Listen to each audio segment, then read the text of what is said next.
And the next item, Stacy? Roll call, Commissioner Flowers, Present. Commissioner Remick.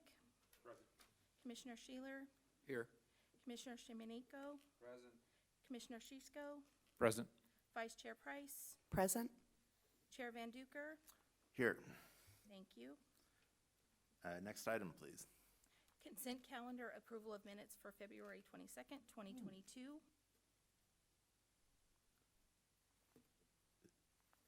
Move to approve. I'll second. So moved by Commissioner Price and seconded by Commissioner Sheeler. All in favor, say aye. Aye. Aye. Any opposed? And the motion passes. Next item, please. Public comment. Under public comment, section 54954.3, members of the audience may address the commission on any agenda item within the jurisdiction of the commission or on any agenda item. Those wishing to speak on non-agenda items will be called upon at the beginning of the meeting. Those wishing to speak for or against an agenda item will be called upon after the presentation by the city planning department and the applicant for that agenda item. Are there any speakers on non-agenda items? We have no public comments. All right. Next item, please. Regular calendar 5A, objective and design standards, Auburn Boulevard. Presentation and review of proposed objective designs and development standards for mixed use and multifamily residential development within Auburn Boulevard specific plan area. The Planning Commission recommendations will be forwarded to City Council, who will take final action. Environmental determination. The review of this project is exempt from CEQA under 5061B3. Project Planner, Allison Bermudez. Good evening, Commission. Allison here. I'd like to introduce, next to me here is Carolyn Cochran with Opticos Design Group on Facebook, geez. On Zoom, I believe, is Stefan Pellegrini, also with Opticos, and they are our partners in this program that we're presenting to you tonight. We're working closely together for about a year now on this, so we're very excited to have it complete and presented to you for review so we can move it on to the next step. So as mentioned, this is a Auburn Boulevard booklet. Contains our objective and design standards for retail to rooftops, is where also the tagline for it. It's changing the vacant and empty retail space into rooftops. Okay. All right, so what we're going to talk about tonight are objective design standards. We're going to talk about what they are, the purpose of objective design standards, or you'll see it referenced as ODS or ODDS. And here we'll talk about some outreach that we did for this program. Caroline will walk us in great detail through the design booklet that you all read, I know, every night and enjoyed every 130 pages of it. And then we'll talk about next steps and then look for your recommendation. So first of all, what are objective design standards? What's the purpose of what we're doing tonight, and what is this thing that we're calling ODS? And this is right out of the government code, and it, as you see there, it's basically saying that what we present to you for design standards, that we can have no personal judgment, can't be subjective. We need to tell our applicants or proposing projects what they can do very specifically. There should be no gray areas, I call it. It's all very clear, and there's no judgment.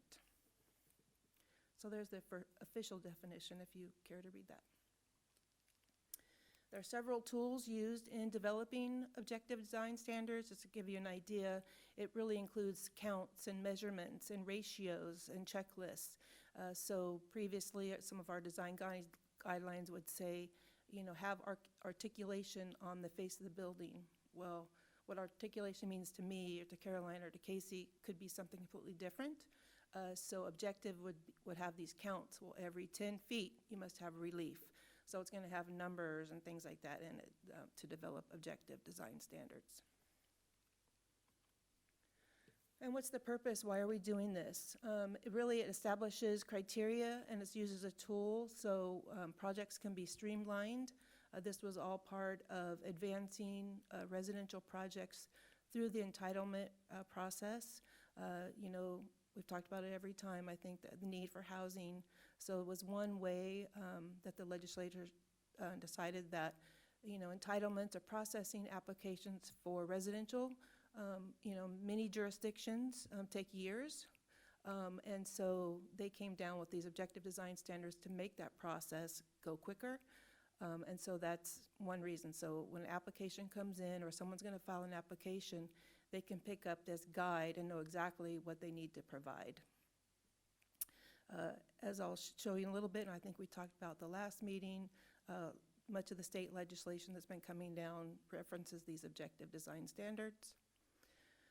And it really achieves the intent. They really are the toolkit that implemented our design guidelines. So specifically tonight, we're talking about Auburn Boulevard. We do have an Auburn Boulevard specific plan that's filled with all kinds of great design guidelines, but this will be the tool then to implement that. And it really does provide certainty to the developers. So when they file their application, they know what they need to do, what they need to provide, and in theory, that would process their application quicker. I'm not going to go over each of one of these because I think we did last time, but this kind of just show the history of all the legislative actions that have happened really since 2017, where a lot of these housing-related bills all reference objective design standards.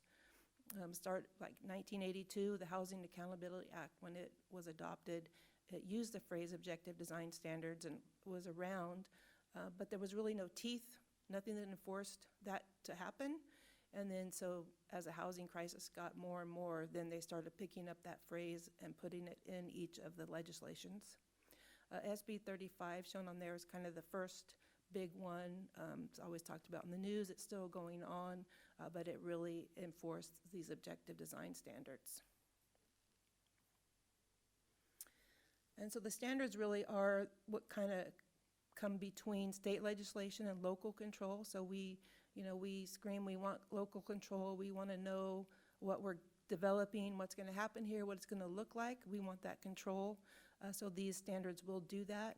So we kind of put it with the state legislation then to come up with these standards. And what's it applicable to? What we're referencing tonight, these are applicable to residential projects, multifamily projects, which in this case is 2 or more homes, so that's multifamily, or mixed use.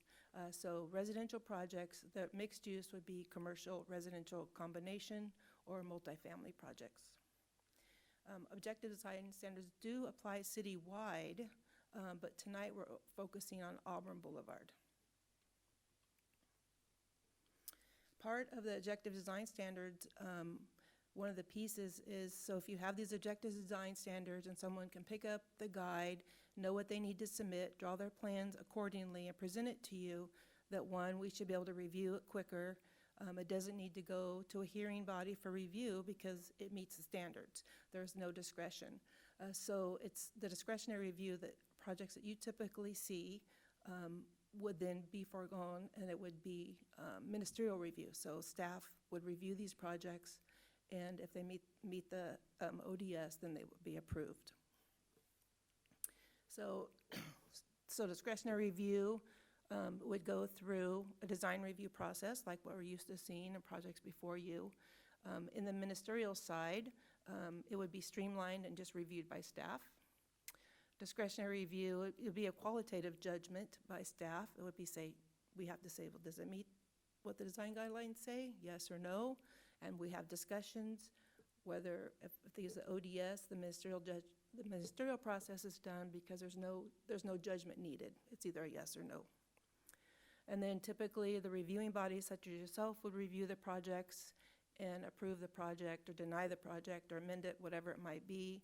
In this case, it would be ministerial and it would just be staff and no hearing needed. Kind of talked about this already, the design guidelines versus objective design standards. Design guidelines are subjective. They're kind of that, the building must have articulation. Well, what does that mean? That's kind of subjective. Versus objective standard is going to have the supplemental design standards with specifics as far as measurements, ratios, things like that. Design guidelines will commonly use color choices or blending of colors is recommended. type of phrasing you're going to find in design guidelines, where the objective standards are going to be more specific, so the streamlined review.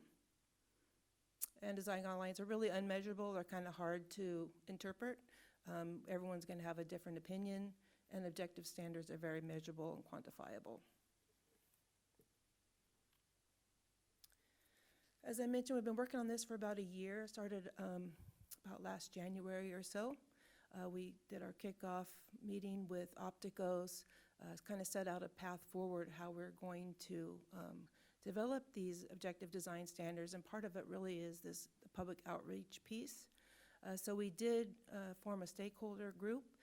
We had a tour. This was all virtual because it was started during the pandemic pretty much. But we had some property owners on the Auburn Boulevard participate. We had a representative from the Business Association Auburn Boulevard participate. And we had previously selected a variety of sites on Auburn Boulevard, each one different, from size of a Grand Oaks to a small couple of smaller properties. And we did some test cases, ran some scenarios, showed them different building types.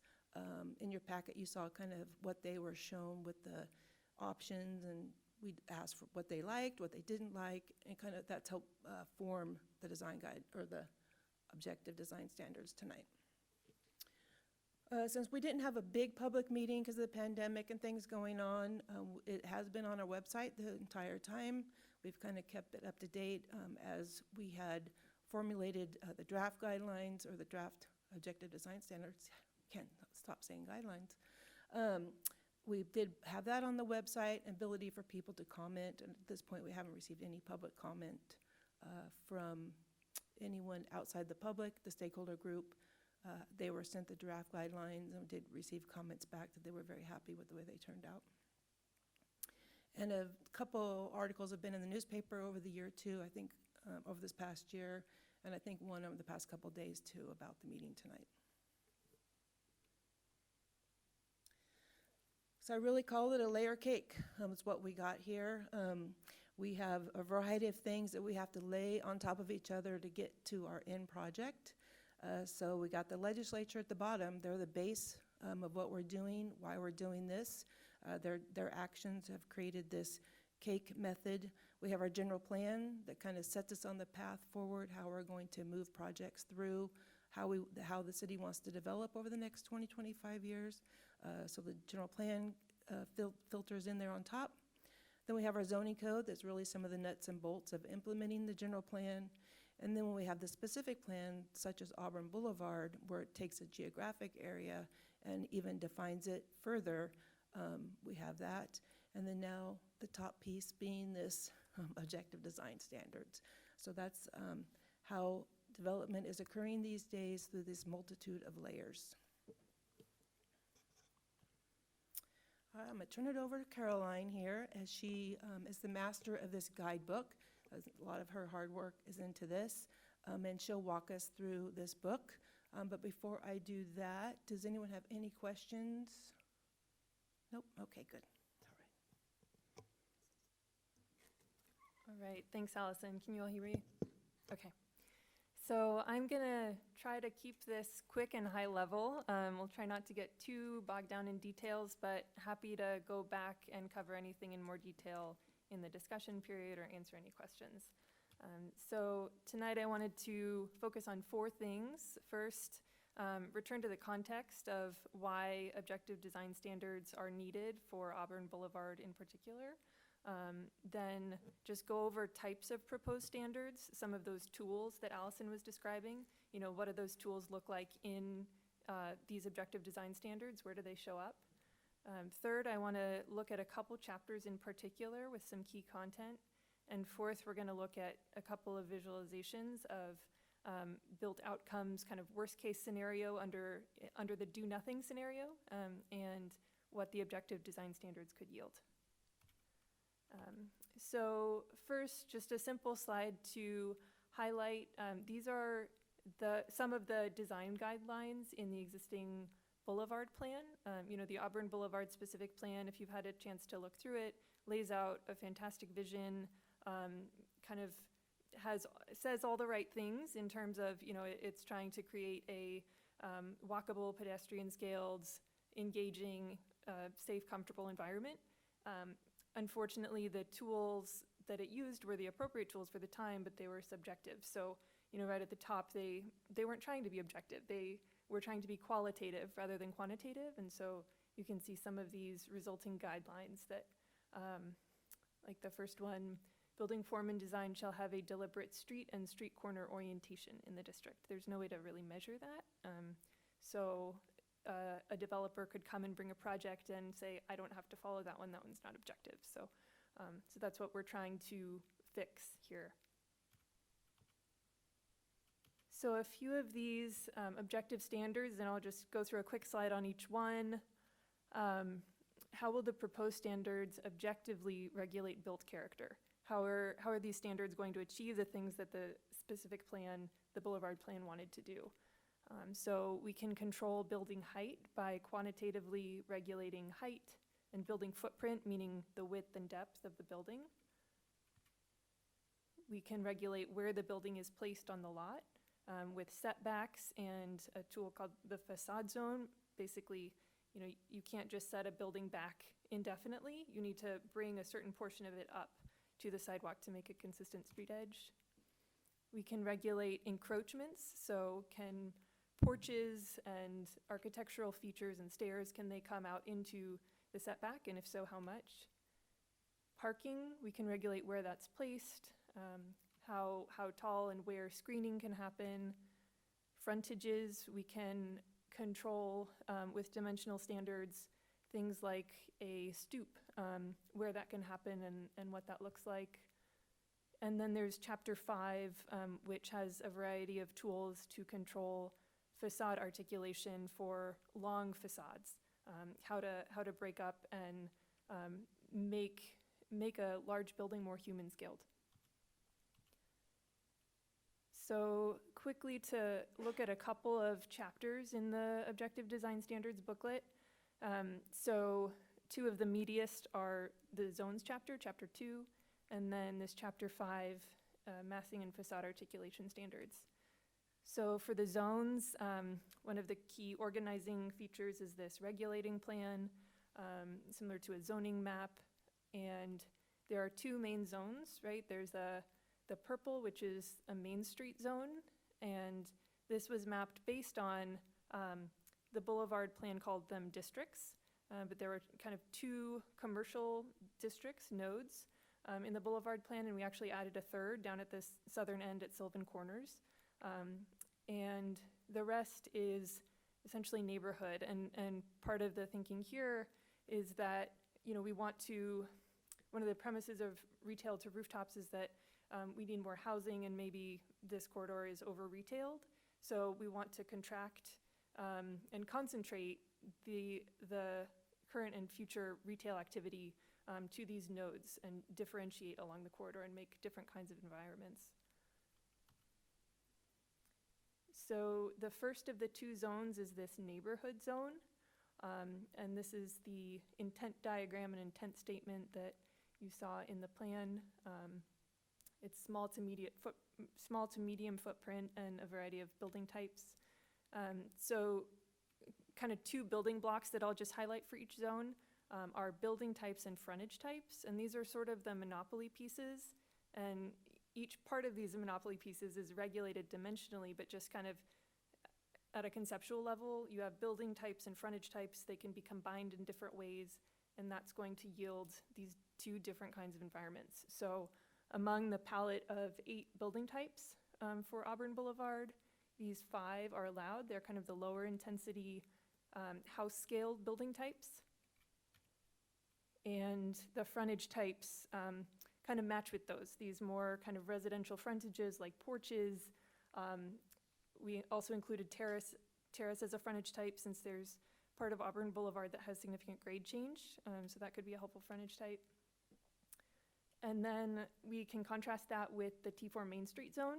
So you can see this image portrays a different kind of outcome than the standards in the neighborhood zone produce. We have kind of attached buildings closer to the street.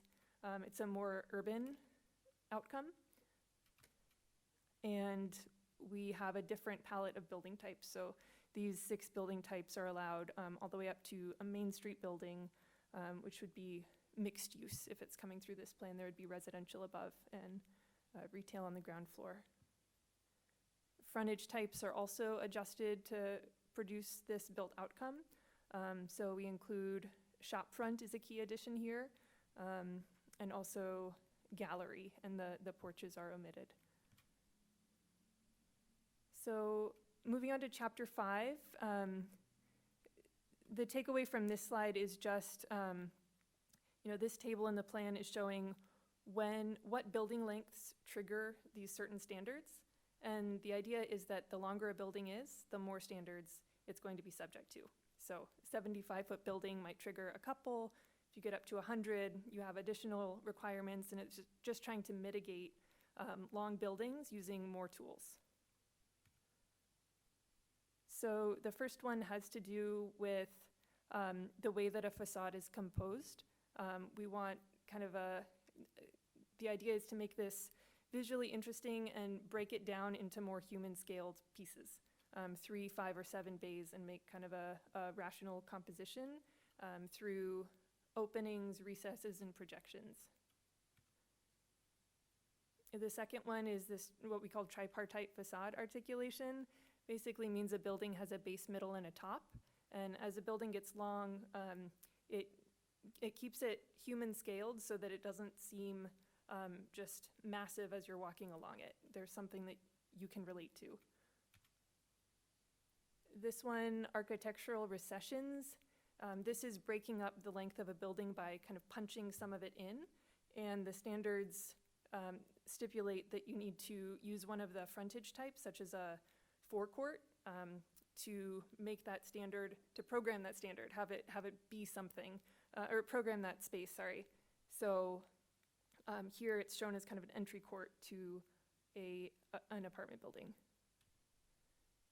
Windows and openings have to do with bay windows, and we want some of the facade to push out and push in and avoid just a long, flat, kind of undifferentiated mass, which can feel very large. And I should say, I want to clarify, because there's a question that actually came through Allison regarding this. So any of these tools, any of these articulation options are allowed in shorter buildings. So it's just that they're required once you hit this certain length. And the final one, this is different from the rest because it's not required. It's actually a special allowance once you hit a certain length. So for extra long buildings, you're allowed to have a corner element that actually exceeds the max height and bumps out a bit, just to create a focal point in an otherwise quite long building.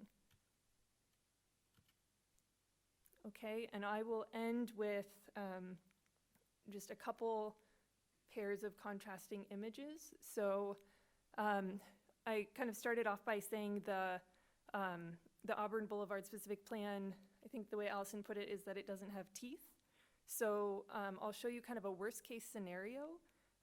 If we were to only look at the objective development standards in the Boulevard plan, which are height, setbacks, FAR, I think that's it. So if the design guidelines, since they don't have teeth, if we don't apply those, we could get something like this, just kind of endless, undifferentiated facade, feels a bit oppressive. And taking this kind of flat facade and literally just applying the objective design guidelines in the plan, we get something like this. So kind of looking at them next to each other, you can see in the image on the right, you have architectural recessions. Not sure if I can point to it, but you have bay windows and you have maximum building widths. Yeah, exactly. And you have kind of a base, middle, and top more clearly articulated. Also things like entrances to the street. So these are just, it's almost the same facade, but just with the objective standards applied and visualized. So same building, different view. This is the experience of walking along the sidewalk, kind of without some of these objective standards applied, and this is walking along the sidewalk with those standards applied. All right, I'll turn it over to Allison. All right, so what's next? So tonight, we'd like to hear feedback. We can go through the book, answer any questions that you might have. We'll take your input. We'll do another iteration of the book, updating any comments or refining anything. We will present this to the city council, tentatively set for April 27th, where they would take final action in adopting the objective design standards. And as I mentioned, what we're speaking of tonight, these apply to Auburn Boulevard. They overlay with our Auburn Boulevard specific plan area, but standards do apply citywide. So this is, I'm calling it part one of two parts. So later this summer, we'll be back before you with similar document, but it will be for the rest of the city. So these are specifically applying to Auburn Boulevard to work with, in conjunction with our Auburn Boulevard plan. And then Opticos will soon be starting on a similar document, but we'll use it in the other commercial areas in the city. It'll be a citywide document. So we'll expect to have that to you later this summer. All right, so happy to answer any questions that you have on any of the specific design standards before we move on to a motion. Thank you very much for that. It's an incredible document, and I can tell a lot of work went into it. And Yeah, I really want to thank Opticos. They're our partners in this. They do this all throughout the state. They've worked in many jurisdictions, so we're lucky to have them on board. I did want to comment, I might have said it in the staff report, but I don't remember. But this was funded through a grant that we received from SACOG, our Council of Governments, provide the funding for this. So we're very appreciative of receiving that funds so that we could create this document. As you saw, some of the legislation goes back to 2017 of needing these requirements, but as you can see, it's been a heavy lift to do.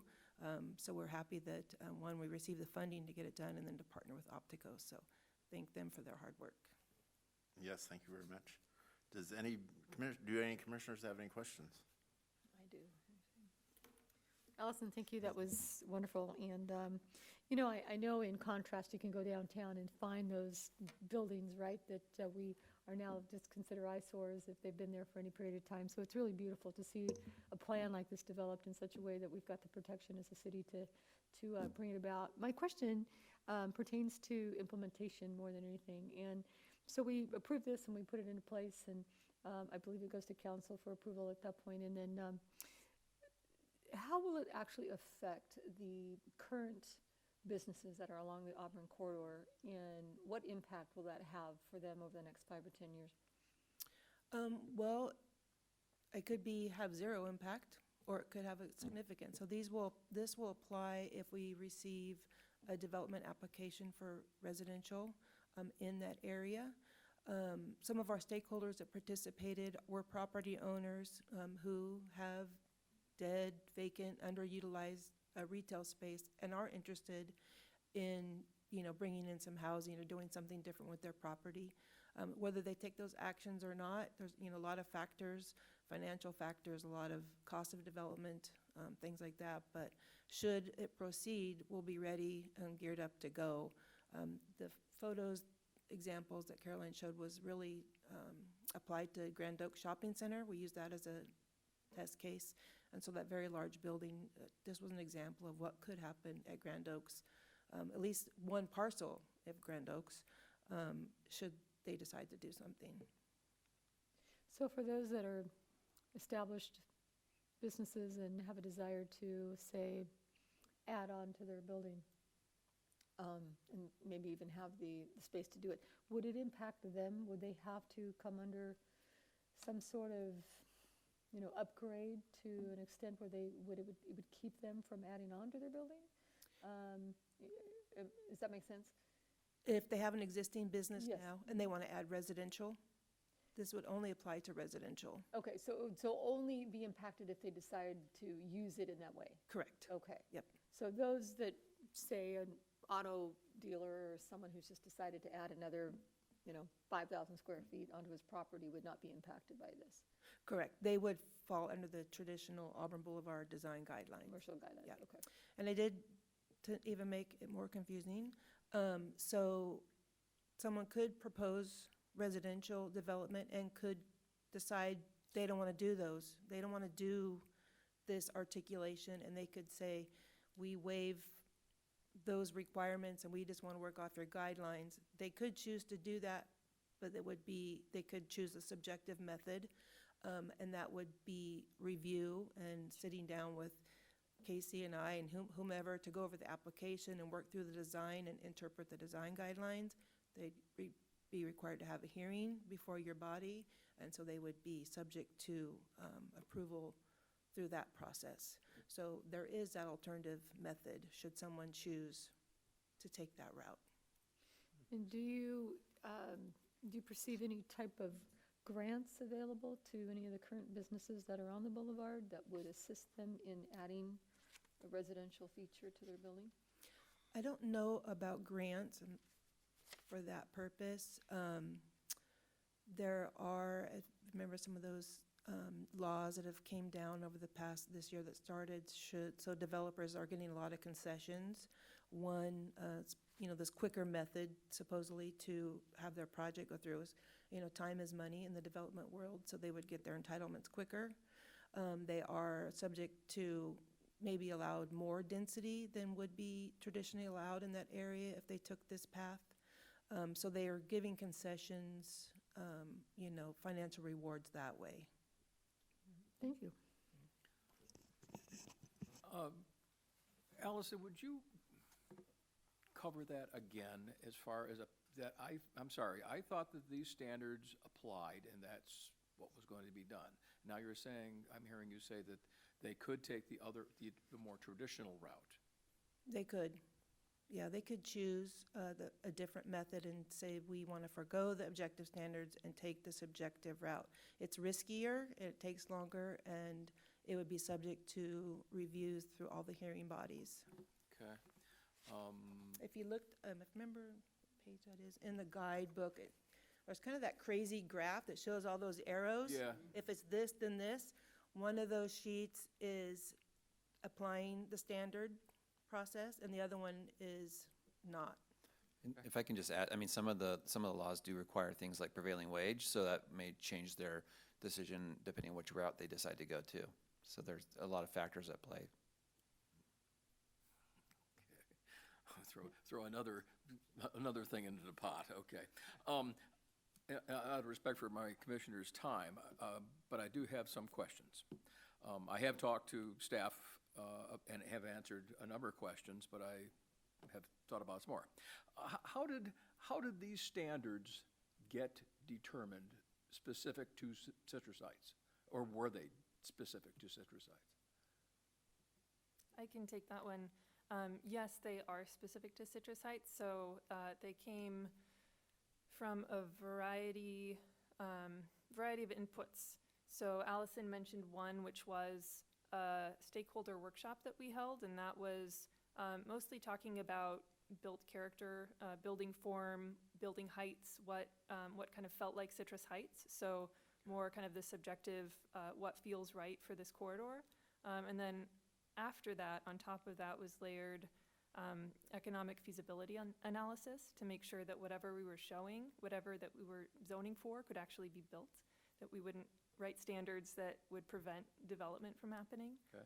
And so the Grand Oaks Plaza site, I know we kind of went through that quickly, those images at the very end, but the courtyard building that we were showing was basically the building that we tested. We started off with smaller buildings on that site. They weren't penciling, and so we kind of pushed to the point of feasibility and not further, kind of found a happy medium between feasibility and what we heard from the stakeholders, right? I think that's an important point, especially for the public discussion or whatever else, is, where did this come from? How did, and I think that's an important point to say that it was analyzed from the standpoint of buildability and economics.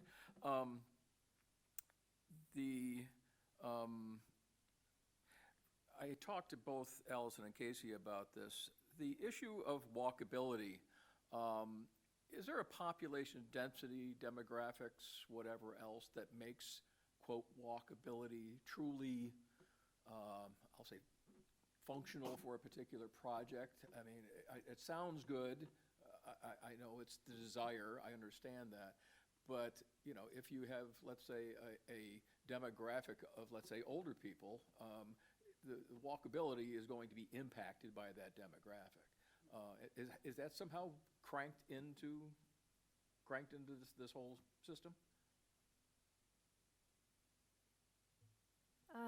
So I guess a couple of things are coming to mind. At first, I was hearing your question as, is there kind of a population density where there's this threshold that you have a walkable environment?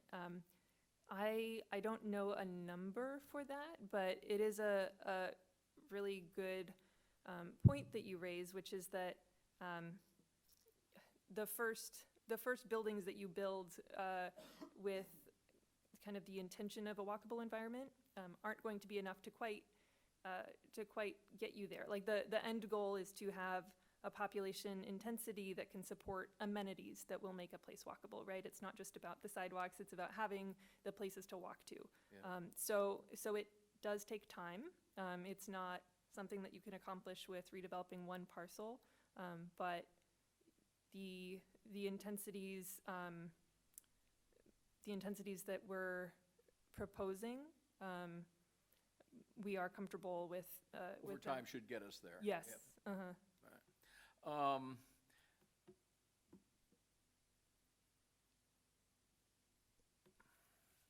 Having a difficult time reading my, on page 103, it talks about Main Street and cars backing into parking spaces. And I mean, obviously you can back into parking spaces. That is certainly, to my knowledge, not done anywhere in Citrus Heights. Is there some reason for that, or what's the thinking on that? There is. So back in angled parking, it's fairly new. I mean, maybe in the past 10 years or so. One of the big advantages is when you back into a spot with this configuration, as you're pulling out, it's actually much safer for you as a driver. Sure. Because you have a lot more visibility. And also for streets where there are either bike lanes between the parking and the roadway, or as shown in this street section where there's kind of a share-o condition where bikes might be sharing the roadway, it's a lot safer for cyclists. So it's a safety issue. Good point. Okay. Last question. On page 95, it talks about fountains being one of the approved design issues. I guess I would ask, maybe even staff, is that something that we want to leave?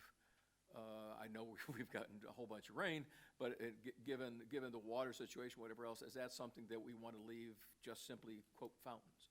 Are there any standards for what kind of fountain? Is it recyclable water? Is it, I don't know. But I just, like I say, I point that out given the growing importance of water in general, not just during drought concerns. So that's all my questions. And that's in the standard for playgrounds as an example of what might be included. Is that where you're? Yeah, I just had it just a second.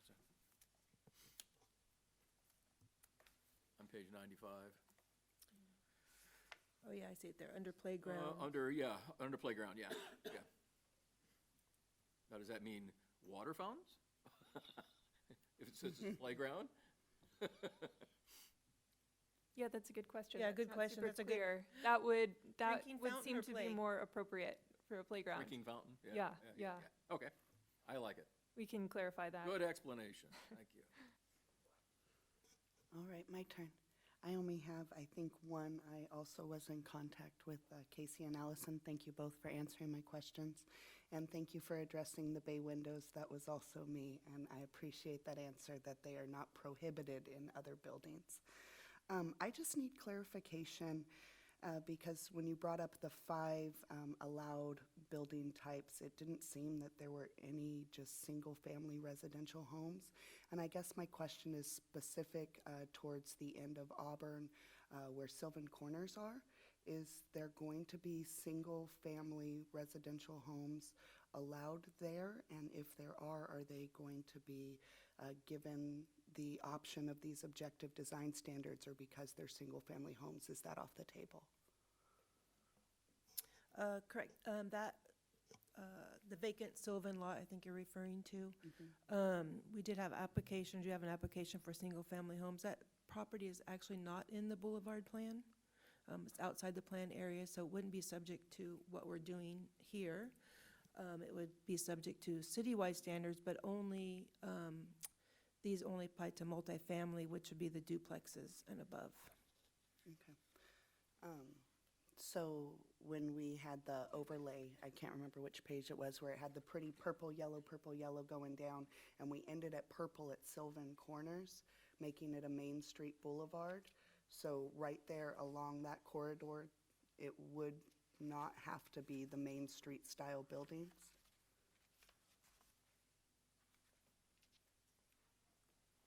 The Sylvan School site, if you look at the map, is not included in that purple color in that case. Correct. So, yeah, so the map does not include that corner. So the Main Street would be the east side of the street. Okay. Thank you. Question then about that Sylvan Corners site. So will that then be the, what you guys will prepare for us for the summer? Like if projects proposed, let's say, in that area would be subject to what you guys will prepare for us later? Correct. If they're a residential project of multifamily, so they won't apply to single family. Okay, thank you. And one more comment from my end. You guys answered this question in process. Just overall, I'm glad that, you know, we're simplifying things, making it the process quicker, and where there's still an option if somebody wants to develop something that doesn't quite fit, you know, these objective standards, there is an alternative process for them. So, yeah, thank you.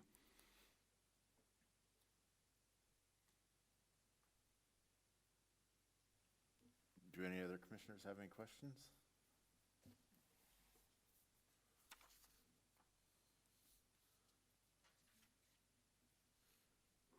So is there a motion for us?